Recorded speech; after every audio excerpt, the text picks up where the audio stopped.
In January 1937, the British Empire launched a massive democratic experiment. Millions across British India were mobilized to participate in provincial elections. The Government of India Act 1935 significantly expanded voting rights, bringing women and lower economic classes into the electorate. This shift historically excluded from the political process to have a voice in their governance. Nowhere were the stakes higher than in Bengal. As the most populous and politically active province, its legislative assembly became the primary theater of power for a subcontinent in transition. Of 250 blocks illustrates the separate electorate system, where individuals of a specific religion or identity elect their own representatives to reserved seats. By reservation, 117 seats went to Muslims and 78 to Hindus. This constitutional design divided the population into fixed blocks, making a unified, secular Bengali victory mathematically impossible. This political battlefield was split geographically.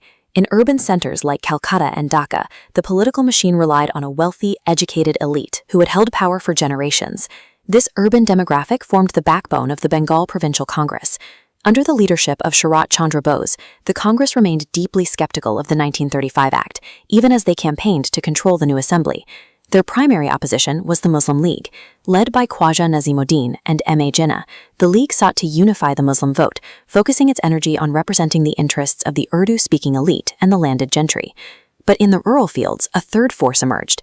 A.K. Fazlul Huq and his Krishak Praja Party bypassed the elites entirely.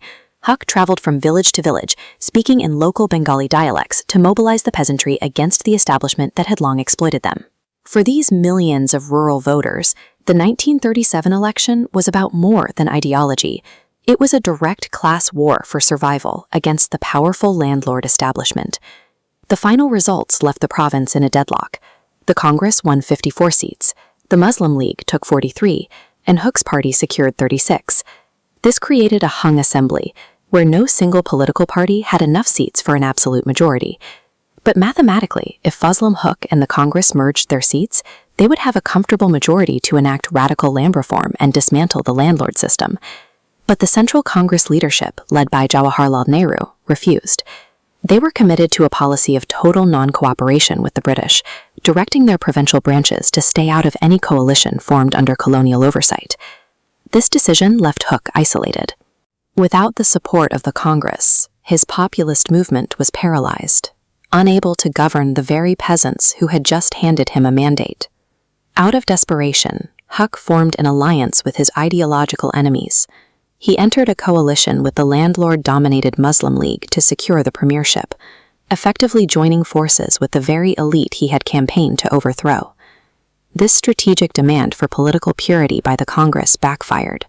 By refusing to govern, they inadvertently handed the Muslim League its first major foothold of executive power in Bengal. The coalition was unstable from the start. Constant infighting and administrative paralysis allowed the Muslim League to gradually outmaneuver Huq, eventually seizing full control of the province by 1943. This political dysfunction had a human price. When wartime disruptions hit, the fractured administration failed to respond, leading to the 1943 Bengal famine. Millions perished in what remains a catastrophic failure of governance. In the wake of the famine, the political ground shifted. The economic class issues that defined the 1937 election vanished, replaced by a desperate, religious-based survivalism as the population lost faith in the state. Hussain Shahid Suhrawardi inherited this fractured landscape. He rose to lead the final government of undivided Bengal, presiding over a province that was already beginning to tear itself apart. By 1947, the chain reaction was complete. Bengal was physically divided along the same religious lines established 10 years earlier, resulting in one of the largest and most violent migrations in human history. The 1937 election demonstrates the terrifying weight of a single political choice. A rigid refusal to compromise at a critical turning point triggered a 10-year domino effect that fractured a whole nation forever.